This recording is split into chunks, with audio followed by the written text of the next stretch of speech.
الحمد لله الذي هدانا سواء الطريق وجعل لنا التوفيق خير رفيق، والصلاة والسلام على من أرسله هدى هو بالاهتداء حقيق، ونورا به الاقتداء يليق، وعلى آله وأصحابه الذين سعدوا في مناهج الصدق بالتصديق وصعدوا في معرج الحق بالتحقيق. أما بعد، فاعوذ باللہ من الشیطان الرجیم، بسم اللہ الرحمن الرحیم. او کصیب من السماء فیہ ظلمات ورعد وبرق یجعلون اصابعهم فی آذانهم من الصواعق حذر الموت واللہ محیط بالکافرین. رب یسر ولا تعسر وتمم بالخیر. رب اشرح لی صدری ویسر لی امری. رب یسر ولا تعسر وتمم بالخیر. رب اشرح لی صدری ویسر لی امری واحلل عقدۃ من لسانی یفقہوا قولی. اللہم ارحمنا بالقرآن العظیم.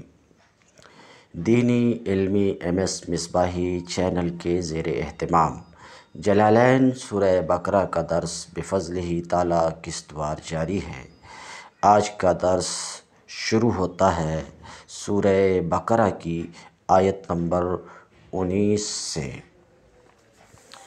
او کصیب من السماء فیہ ظلمات ورعد وبرق یجعلون اصابعهم فی آذانهم من الصواعق حذر الموت واللہ محیط بالکافرین. یا پھر ان کی مثال منافقین کی، یا پھر ان کی مثال یوں سمجھو کہ آسمان سے زور کی بارش ہو رہی ہے اور اس کے ساتھ اندھیری گھٹا اور کڑک اور چمک بھی ہے. یہ بجلی کے کڑاکے سن کر اپنی جانوں کے خوف سے حذر الموت، اپنی جانوں کے خوف سے کانوں میں انگلیاں ٹھوسے لیتے ہیں. یہ تو آیت کا ترجمہ تھا. مفسر کیا گفتگو کرتے ہیں؟ او مثلہم کصیب. او کے اندر 5 اقوال ہیں. میں تفصیل میں نہیں جاتا. ظاہر یہی، اظہر یہی ہے کہ او یہاں پہ تفصیل کے لیے ہے. مثلہم، اس سے مصنف کی غرض، اس تفسیر سے مصنف کی غرض یہ ہے کہ کصیب یہ معطوف ہے کس کے اوپر؟ کمثل الذی استوقد نارا پہ.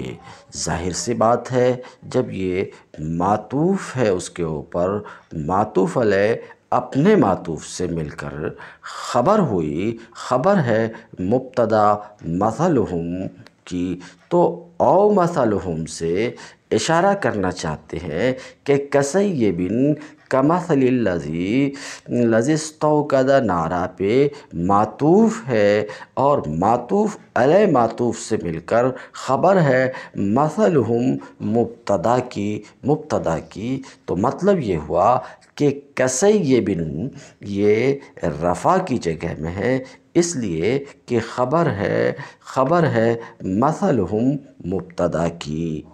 یا یوں بھی کہا جا سکتا ہے کہ مثلہم سے اشارہ کرنا چاہ رہے ہیں کہ کصیب رفع کی جگہ میں ہے، رفع کی جگہ میں ہے اس طور پر کہ جار مجرور سے مل کر ظرف مستقر ہے، ثابت قائم مقدر کا ثابت اسم فاعل اپنے فاعل اور ظرف مستقر سے مل کر شبہ جملہ اسمیہ ہو کر خبر ہے مبتدا محذوف مثلہم کی. یہ بھی ترکیب میں یہ بات بھی کہی جا سکتی ہے، یہ ترکیب بھی ہو سکتی ہے، مگر پہلی ترکیب بہتر ہے کہ کصیب یہ معطوف ہے کمثل پر اور معطوف علیہ اپنے معطوف سے مل کر خبر ہے مثلہم مبتدا کی.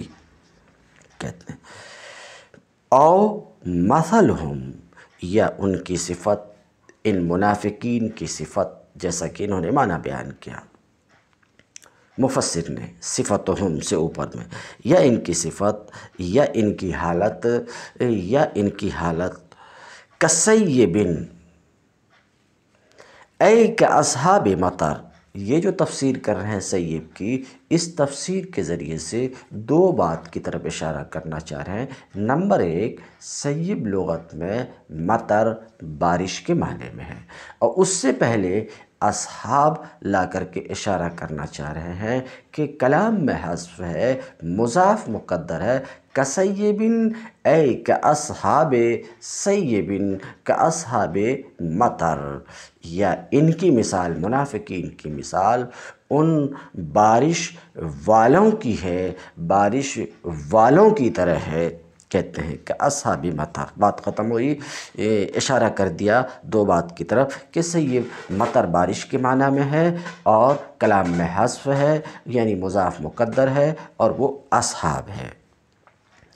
اصلہ سیوب، اب صرفی گفتگو کرنا چاہ رہے ہیں کہ سیب اصل میں سیوب تھا۔ سیب اصل میں کیا تھا؟ سیوب، جیسا کہ سید میں ایک قول ہے کہ سید اصل میں سیوید تھا، ایک دوسرا قول ہے سوید تھا۔ بہرحال سید کی تحقیق میں ہم نہیں ہیں، ہم سیب کی تحقیق میں ہیں۔ تو سیب اصل میں سیوب تھا، صاب یسوبو، صوب نزول اترنا کے معنی میں ہے، تو سیب اصل میں سیوب تھا۔ واو اور یا یوں کہ یہ یا اور واو ایک ساتھ جمع ہے، ان میں سے پہلا ساکن ہے۔ ضابطہ یہ ہے کہ یا واو ایک ساتھ جمع ہو، ان میں سے پہلا ساکن ہو تو واو کو یا سے بدل دیا جاتا، پھر یا کا یا میں ادغام کر دیا جاتا۔ اسی ضابطہ کے تحت واو کو یا سے بدلا گیا اور یا کا یا میں ادغام کر دیا گیا، اس کو کہتے ہیں اصلہ سیوب۔ سیب کی اصل سیوب ہے، سیب کی اصل کیا ہے؟ سیوب ہے۔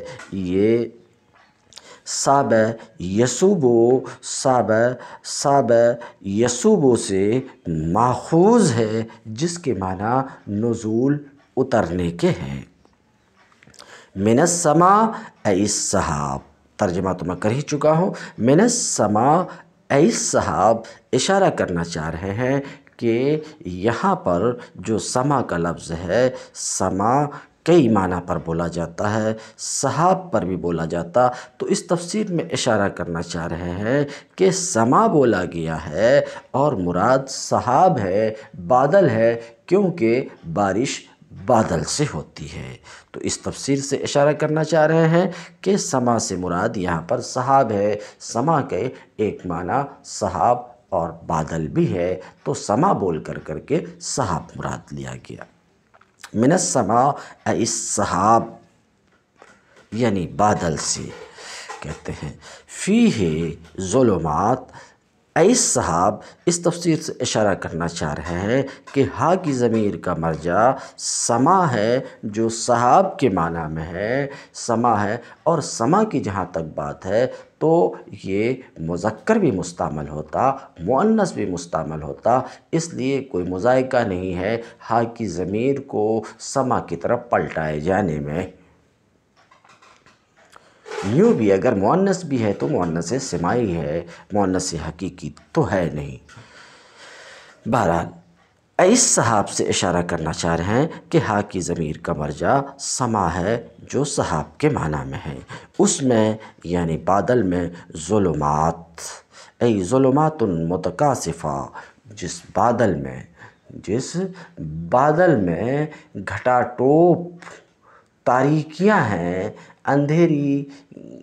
اندھیری ظلمات اے متکاثفہ، گھٹا ٹوپ گہری تاریکیاں ہیں۔ وراد اور راد ہے، راد کا ترجمہ میں کڑک سے کیا، انہوں کہتے ہیں راد سے مراد وہ فرشتہ ہے جو گھٹا پر بارش کے برسانے پر مسخر کیا گیا ہے۔ رات سے ایک تفسیر یہ ہے کہ رات سے مراد وہ فرشتہ ہے جو موکل ہے، جو مقرر کیا گیا ہے۔ کس بات پر مقرر کیا گیا ہے؟ کس بات پر؟ بارش کے برسانے پر مسخر کیا گیا، ایک روایت میں ایسا بھی ہے، اس وجہ سے انہوں نے تفسیر اس کی فرشتے سے۔ وقیل، اور ایک دوسرا قول بھی ہے کہ صوتہ، اس کی آواز، فیہ ظلمات، تو اس میں گہری تاریکیاں ہیں، ورعد اور کڑک ہے، وبرقن اور چمک ہے، لمعان صوتہ، یہ چمک کیا ہے؟ تو ایک تفسیر یہ کہ فرشتے کے کوڑے کی، اس کوڑے کی چمک ہے جس کوڑے سے فرشتے بادل کو چلاتے ہیں، ہکاتے ہیں۔ یجعلون اصابعہم فی آذانہم، یجعلون اصابعہم فی آذانہم، اے اصحاب السیب، یہ اے کے ذریعے سے اشارہ کرنا چاہ رہے ہیں کہ ضمیر پلٹ رہی ہے کس کی طرف؟ اصحاب سیب کی طرف۔ اصحاب سیب کہاں ہے؟ تو او کسیبن میں بتا چکے کہ مضاف اصحاب مقدر ہے، جو مضاف مقدر ہے اسی کی طرف یہ واو ضمیر مرفوع متصل، اسی کی طرف یہ واو پلٹ رہی ہے، یہ ضمیر اسی کی طرف پلٹ رہی ہے، اس بات کی طرف اشارہ کرنا چاہ رہے ہیں۔ یجعلون، اے اصحاب السیب، بارش والے اپنے پوروں کو اپنے کانوں میں ٹھونس لیتے ہیں، کہتے ہیں اصابعہم اناملہم۔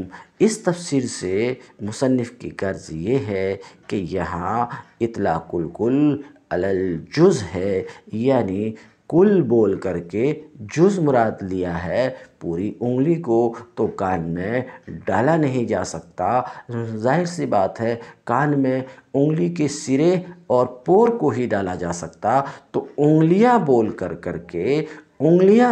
کے یہاں انگلیوں کا سرا یعنی پور مراد ہے، تو انامل کی جگہ اصابع کا استعمال کیا گیا، مراد انامل ہے، مگر استعمال اس لیے ہوا کہ جب کڑک ہوتی ہے، جب بادل کڑکتا ہے تو ان کی کیفیت یہ ہوتی ہے کہ جیسے کہ پوری انگلیوں کو اپنے کان میں ٹھونس لیں تاکہ بادل کی آواز ان کے کان کے پردے کو نہ پھاڑے۔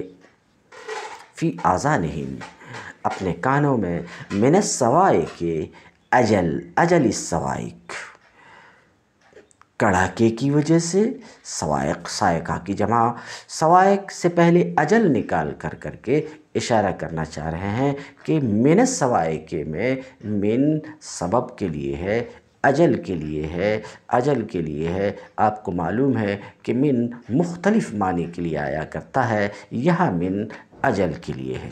صواعق اے شدت صوت الرعد، کڑک کے آواز کی شدت کی وجہ سے ایسا وہ کرتے ہیں، کیسا کرتے ہیں کہ انگلیوں کو کان میں ٹھونس لیتے ہیں تاکہ کڑک کی آواز نہ سنیں، کڑک کی آواز ان کے قوت سماعت کو ضائع نہ کرے۔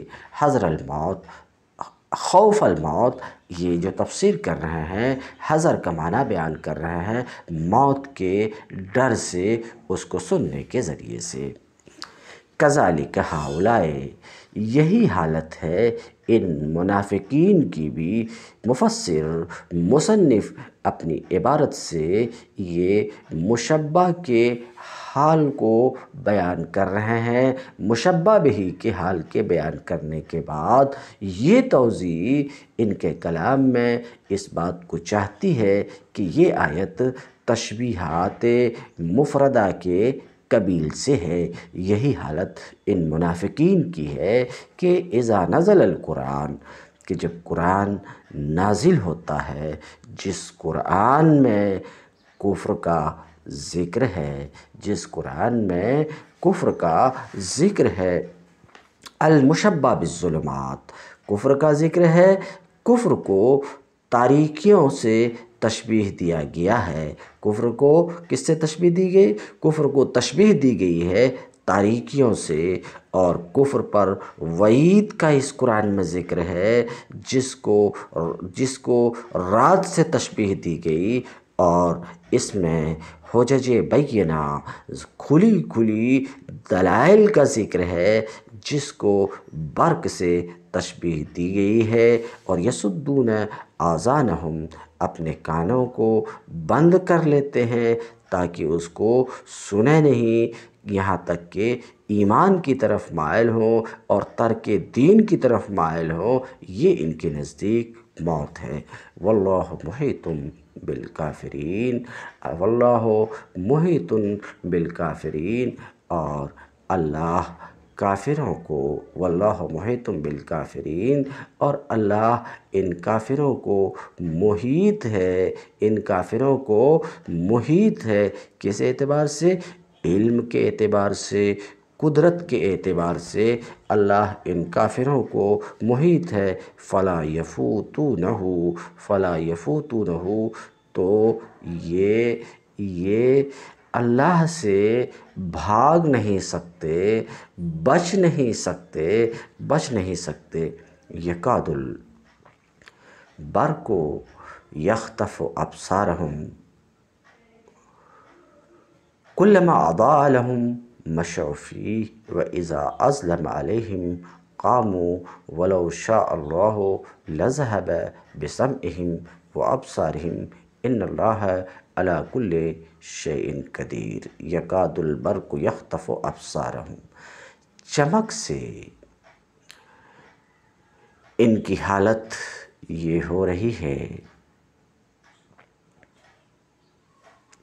کہ گویا عنقریب بجلی ان کی بصارت اچک لے جائے گی۔ کلما اضاء لہم، جب ذرا روشنی انہیں محسوس ہوتی ہے، مشوا فیہ، تو اس میں کچھ دور چل لیتے ہیں۔ وَإِذَا أَظْلَمَ عَلَيْهِمْ قَامُوا، اور جب ان پر اندھیرا چھا جاتا ہے تو کھڑے ہو جاتے ہیں۔ پہلی مثال جو اللہ تعالیٰ کے قول مَثَلُهُمْ كَمَثَلِ الَّذِي اسْتَوْقَدَ نَارًا الآیہ، ان منافقین کی تھی جو دل میں قطعی منکر تھے اور کسی غرض وہ مصلحت سے مسلمان بن گئے تھے۔ اور یہ دوسری مثال او کصیب من السماء، ان کی ہے جو شک اور تذبذب اور ضعف ایمان میں مبتلا تھے، کچھ حق کے قائل بھی تھے مگر ایسی حق پرستی کے قائل نہ تھے کہ اس کی خاطر تکلیفوں اور مصیبتوں کو بھی برداشت کر جائیں۔ اس مثال میں ایک تفسیر یہ ہے، ایک دوسری تفسیر مصنف کریں گے۔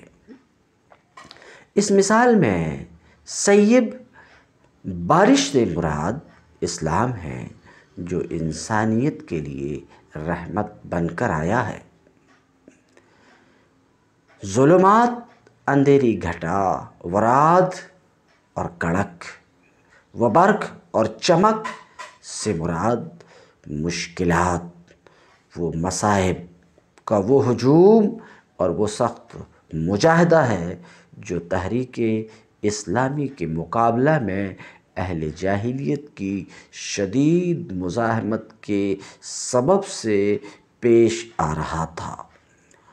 مثال کے آخری حصے میں ان منافقین کی اس کیفیت کا نقشہ کھینچا گیا ہے کہ جب معاملہ ذرا آسان ہوتا ہے تو یہ چل پڑتے ہیں، اور جب مشکلات کے دل بادل چھانے لگتے ہیں یا ایسے احکام دیے جاتے ہیں جن سے ان کی خواہشات نفس اور ان کے تعصبات، وہ تعصبات جاہلیت پر ضرب پڑتی ہے تو ٹھٹک کر کھڑے ہو جاتے ہیں۔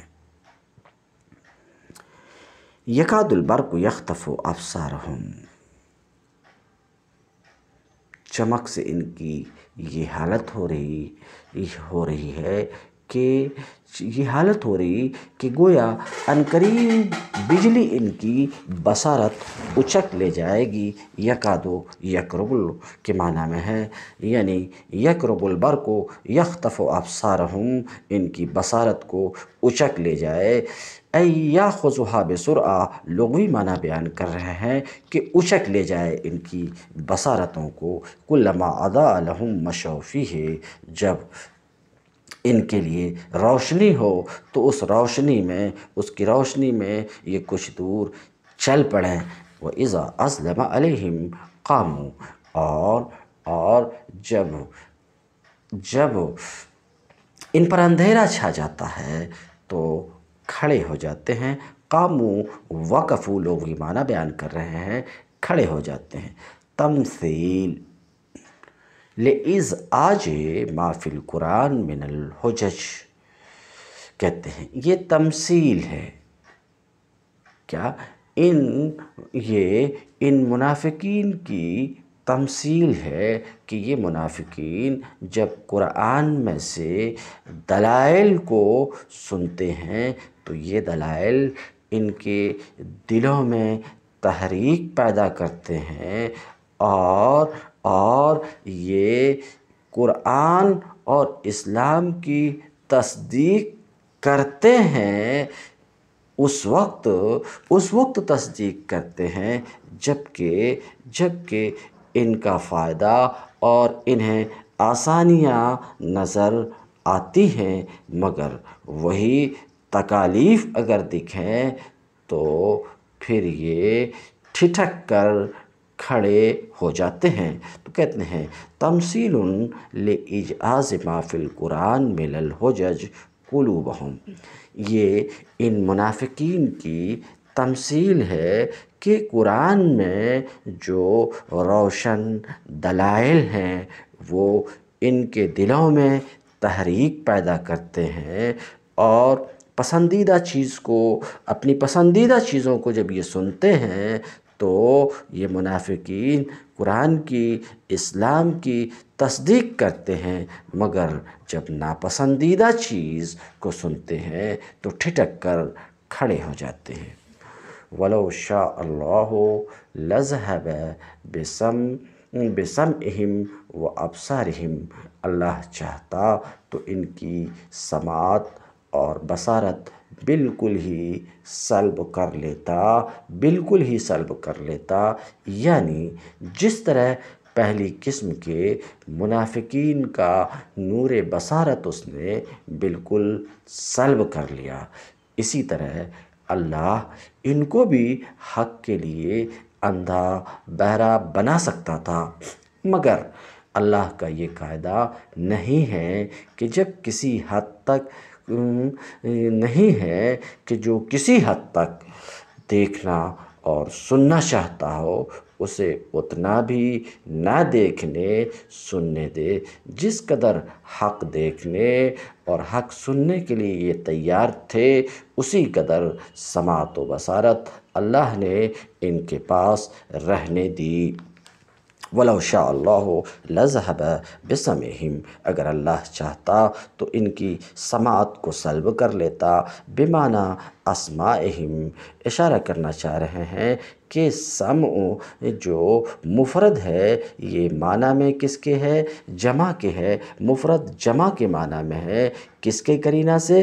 اگلے لفظ ابصارہم کے قرینہ سے ان کی سماعتوں اور بصارتوں کو سلب کر لیتا۔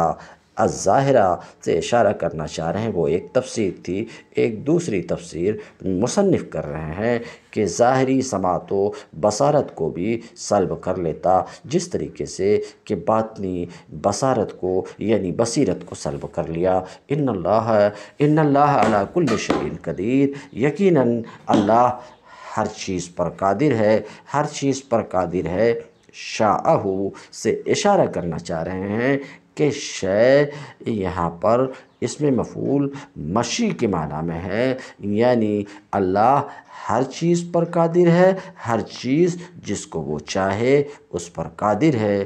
اسی میں سے مذکورہ چیزوں کا سلب کرنا بھی ہے۔ تم الدرس اليوم وآخر دعوانا ان الحمد للہ رب العالمین۔ احباب اور بزرگوں سے ایک چھوٹی سی گزارش ہے کہ احباب اور دوست دینی علمی چینل کو سماعت فرمائیں اور زیادہ سے زیادہ شیئر کریں۔ حسن سماعت کے لیے شکریہ۔